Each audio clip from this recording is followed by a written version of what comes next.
Hello, hello, hello. We're on page 10. I've got to draw this picture of Scimitar holding an umbrella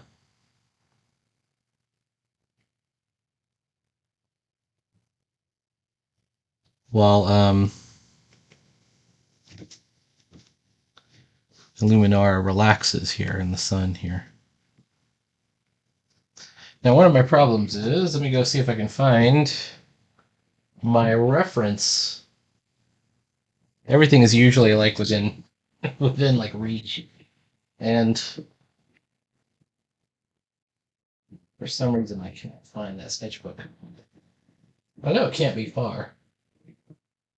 Well, oh, here it is, right here. Okay. Some people even ask me sometimes, how do you keep the figures looking the same from page to page? And the answer is, I don't always do a great job at that, first of all, but you got to have a model or a reference sheet or something similar. So in this case, it's this guy. And he's got kind of a narrow chest. He's got this sort of wedge-shaped pelvis. I don't like how I went a little too wide on his outlines there. No, a little bit too wide there.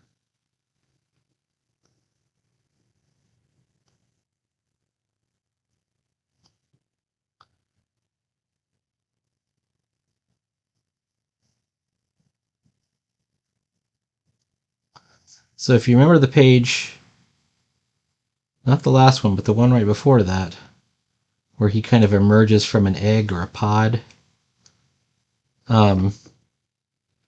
These chest plate things are the only way you can really recognize them, and I want to use this as almost like a recurring motif. That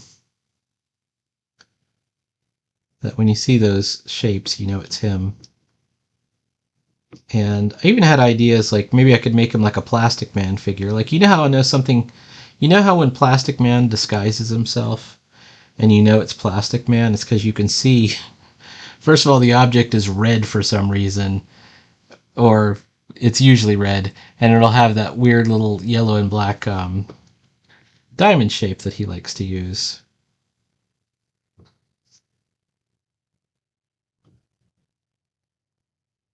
That's a pretty cool little tell.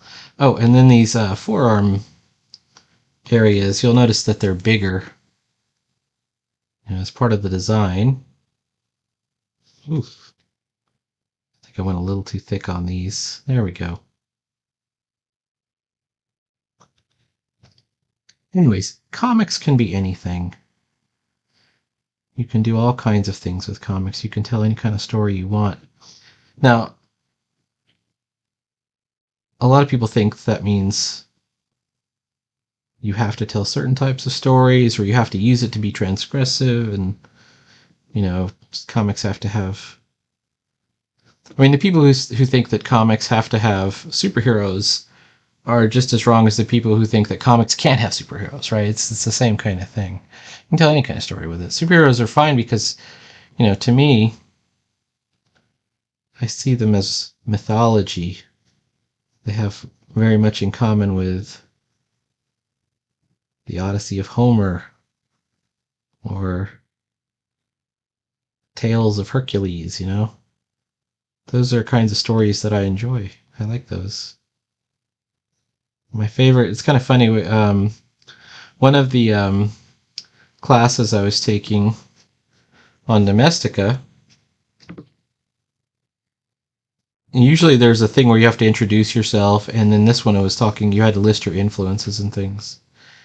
And, you could put the artists that you like or whatever, but you could also, he's got a little, why does he have a tray with a cup on it? She's got a cup already. It's not a cup for him. Maybe it's a pitcher. That makes more sense. With a cool drink inside. I haven't seen a pitcher like this in years. When I was growing up, we had one. My mom would come out with Kool-Aid or something. Anyway. Where was I going with this story?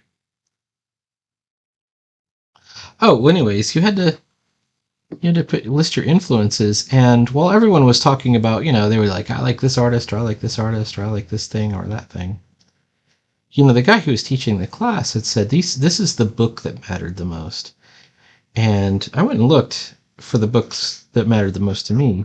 Like he had mentioned, this is Matthias Adelson, and he said, the Richard Scarry's Busy World.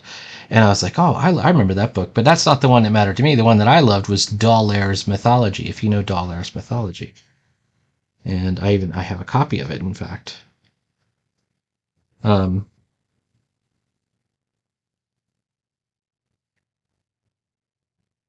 so that's what it means to me. Now, are these superhero stories? Not really, obviously. I mean, we've got a robot here, and we've got an insect princess. I think we could call this science fiction, but it's kind of a I mentioned this before elsewhere. It's meant to be kind of a Shakespearean story, right? We have the usurping of a throne, right? That's Hamlet. And we have the sisters vying for territory. That's King Lear. And we could fit more in there.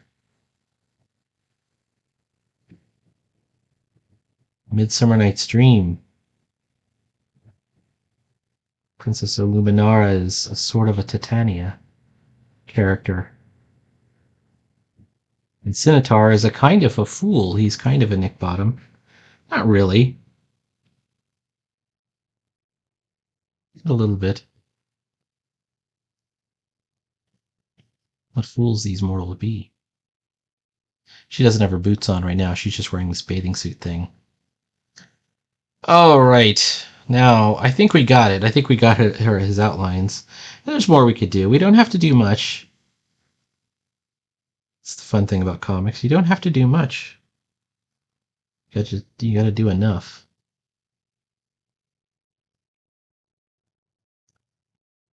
Let's take the pencil layer out. Take a look, see what it looks like. This is print size right at about there. He's meant to be shorter than her by, I don't know, a foot, 6 inches. He's meant to be shorter. And he has nothing and he's just a butler. He's just a valet. But I think after this page, we're going to start up this danger sequence, and we're going to see how Scimitar, who is an unlikely hero, is able to adapt to the dangers of Talor, or Brutalor, as I like to call it.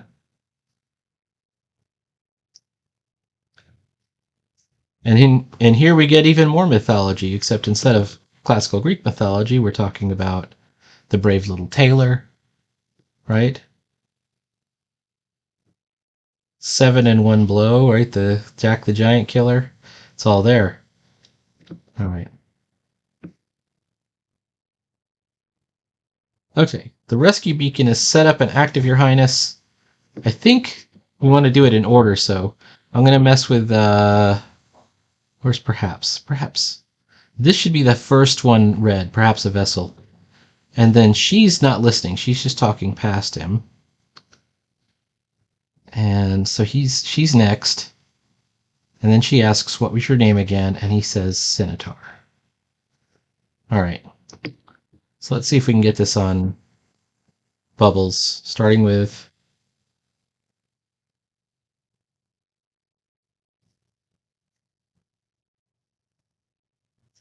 Centaur speech. And then here's her speech.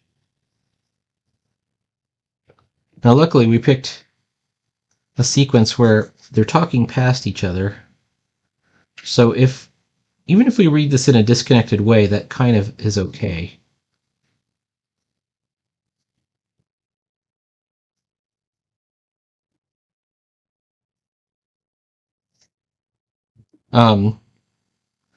Okay, I got some also interesting news. We're starting up a new server. It's going to be Gilded. We're still on Discord, but we're going to move away from Discord. Discord had some I'm just going to say some questionable rules that they came up with earlier in the year, or maybe it was late last year, I can't remember when. And we created a fallback plan at the time to move to a different server. Now we're getting to the point where I think it's time to move, even though we haven't been hassled by Discord at all, and even though I don't think we would have been. Discord's very strange policies had to do with topics that we don't talk about. We have a comics Discord, right? But it still seemed um, very intrusive, and we're going to leave it behind. It's a good plan. And on the new server, which is Gilded, Marsh is going to be back doing more stuff. We've got a new publication coming out. Adventure Awaits is going to come out. Bishop is on his last 3 pages. It will happen. A lot of people are like, it's never going to happen. He's never going to finish his pages. Let me tell you, it's okay. We're not on the biggest schedule in the world, and I'm still creating regardless.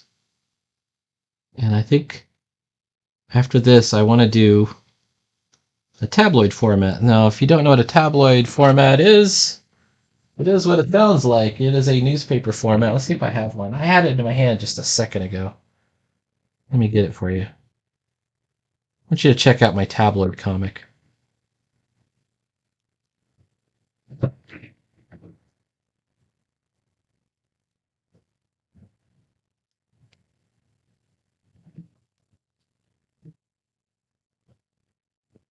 So this is a tabloid, and it's literally a newspaper. And it's big. It's 11 by 14. Is that 14, actress? Yeah, it's 11 by 14. And you can even open it out. You can even do a double-page spread in there. This is one I already did, and it's only 4 pages. It's just one sheet, but there is a front page, 2 on the middle, and then a back page, and it's all me. Now, the one I'm going to be doing is going to be, this one's in color. And I only did 50 copies of this, and I've still got them. I mean, I was giving them out when I was doing my last show appearance, I guess. I would just give them away. But the new one is going to be 16 pages. It will be black and white instead of color. 16 pages. This is regular newsprint, which is somewhat gray, but I really like the look of gray newsprint. I think it looks cool, and I love the feel of it. I like the way it smells. Smells great. When we do the next one, it's going to be 16 pages on High Bright, which is white newsprint. It's a little bit different. It costs a little bit more. It'll be a much larger print run. It will be potentially opened to contributors.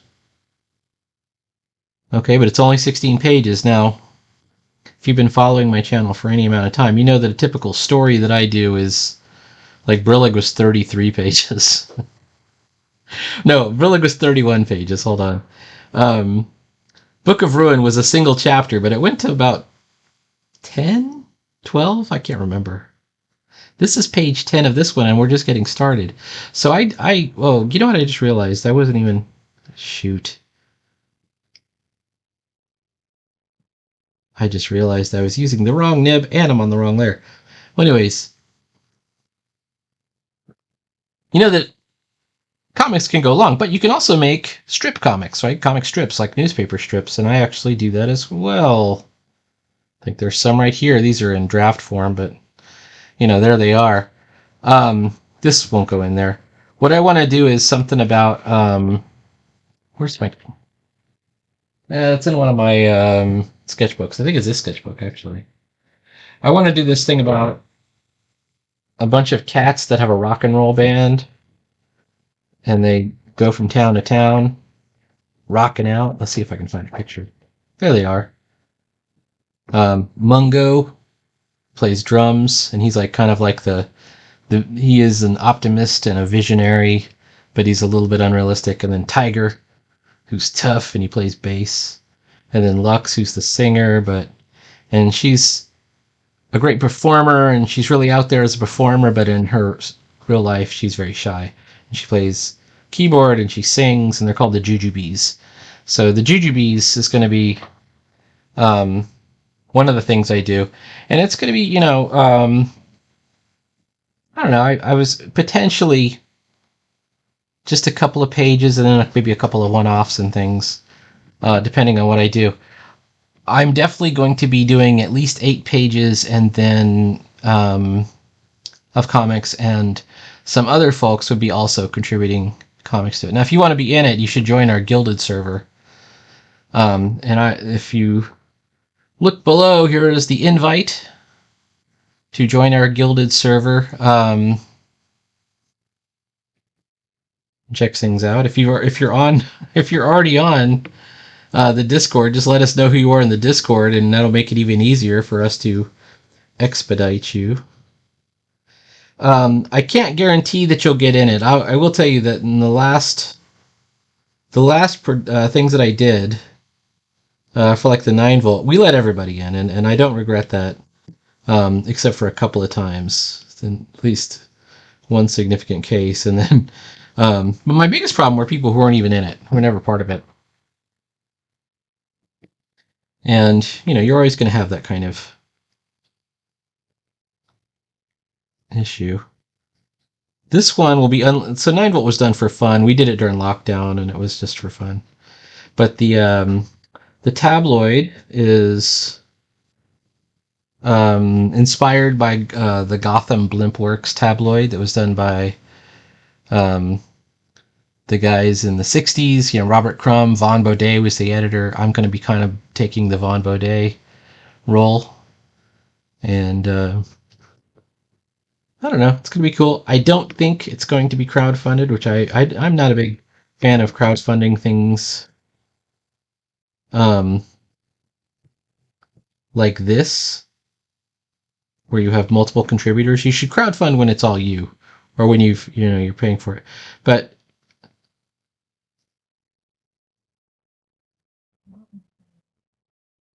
for amateurs like me, it doesn't make a lot of sense, because you're really just charging the same people who would have bought it anyways, your family and friends, and you're charging them, $25 rather than what I potentially want to sell this for, which is $5 and maybe less, right? I want to sell this thing for $5 a copy.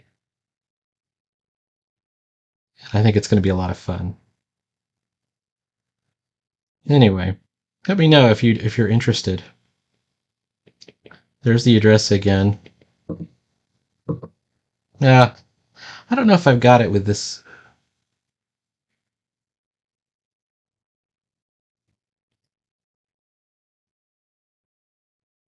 I'm trying to do some trees, a tree line in the background. To look at how else it's done. They're still in this alien forest, even though she's wearing like she's sunning herself out on a beach or something. Maybe it is sunny there. Who knows? It's just really sunny there.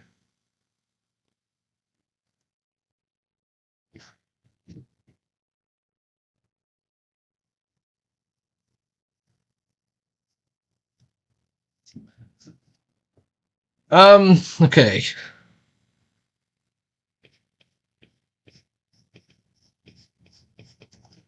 Anyways.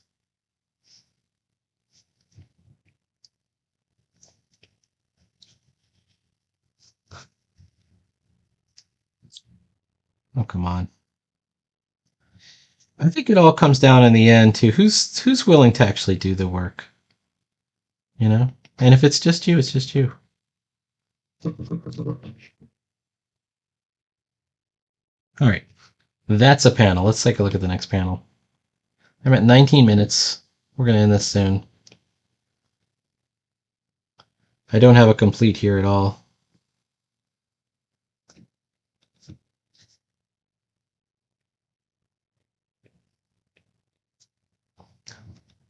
So Luminaria suddenly realize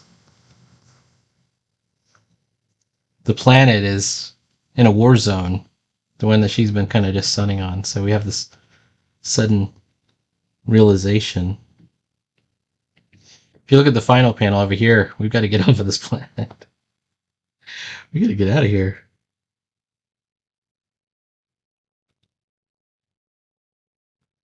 All right.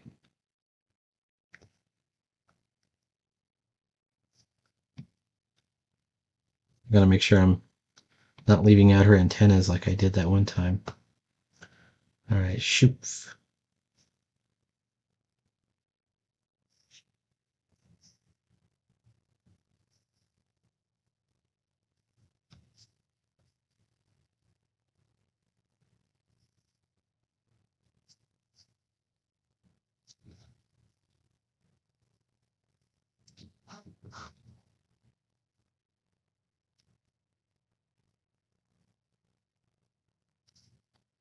There we go.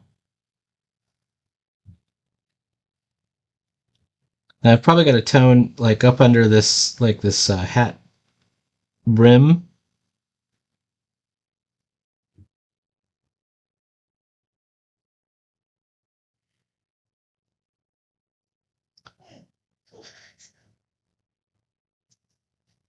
There we go.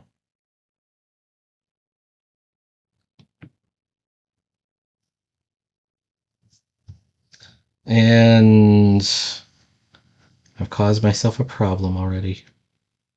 All right, the problem here is I used my outlines a bit too thick. There we go. I am about halfway through the Vole sketchbook, by the way. I know I just pulled this out to show you the cat band. I'm at about this point. This is a blank piece of paper. So I think I'm more than halfway. Yeah, more than halfway. So pretty cool. I should have another sketchbook walkthrough in a week or two. If I'm lucky. I thought I would slow down a lot when I moved away from those 32 pagers. I thought, okay, well, this is a full size one. But it's small. Like, it's full size, but the pages are smaller. And I'm really just, lately, I'm getting into gouache. And not just gouache, but oil pastel is in there. I showed you some oil pastel in the last thing that I did. But mostly gouache. And I figured out a way to do both gouache and oil, not oil, watercolor on these pages. The pages are not really great for wet media, but I have plenty of watercolor paper. I have these Canson pads, which are, they're kind of like, they're not bottom of the line, but they're like one step up from the bottom of the line. But I used to be really into doing watercolors, and when I say used to be, I'm talking 5 years ago. And wait, here's the other part of her sunglasses.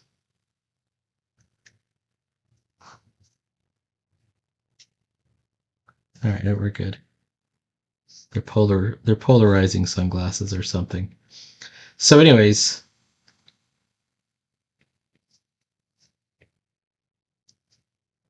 I had all these pads of watercolor paper. And the Canson watercolor paper comes in the blue pad. If you're a watercolorist, you know exactly what I'm talking about. It's the best quality for the lowest price. Like it's like the exact sweet spot if you're, not doing, if you're not a serious like super pro watercolorist and you want the most amount of paper that's still pretty darn good, Canson is pretty good. And I used to do like a lot of landscapes and sunsets and stuff like that. So flowers. I did a lot of floral paintings. Um, so you're probably real familiar with Canson. Let me see now.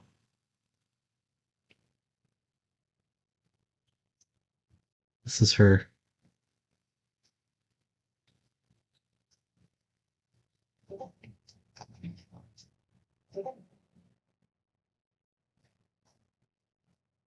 How about that? Okay, let's take a look. That one went quick, and I think I put the whole thing in the bubbles. Oh my god, I'm so dumb. All right, let me fix this. Let's fix. Watch me work. Cut and paste. Cut and paste from bubbles to inky. Okay, now we're in the ink. We know we're in the ink layer. When I click ink, everything should go away, but it didn't. Okay, there's a bunch of crap in the bubbles layer. What happens when I click the bubbles again? It's just some stuff in the middle. It's just some stuff in the middle, but you know what? We're going to do it anyways. Hang on. Let's get the bubbles. I gotta leave the bubbles themselves. We don't want to mess with those, but I think we definitely...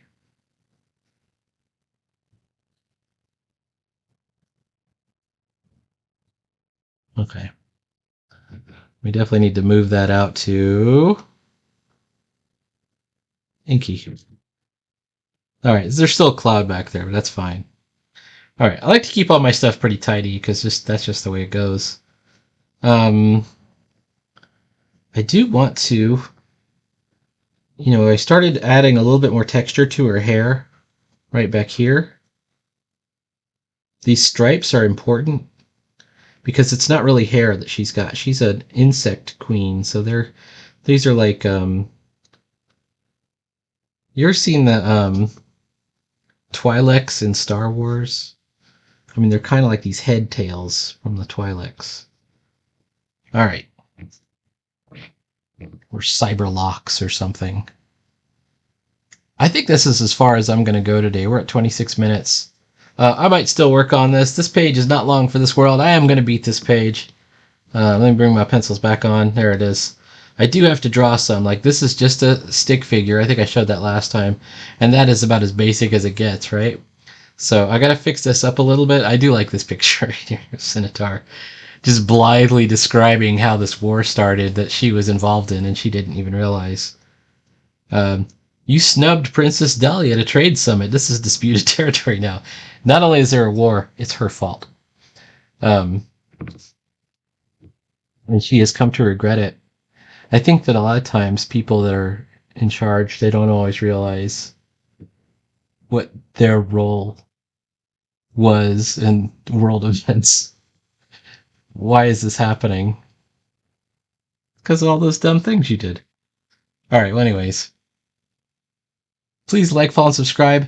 Check out Gilded, and I will talk to you later.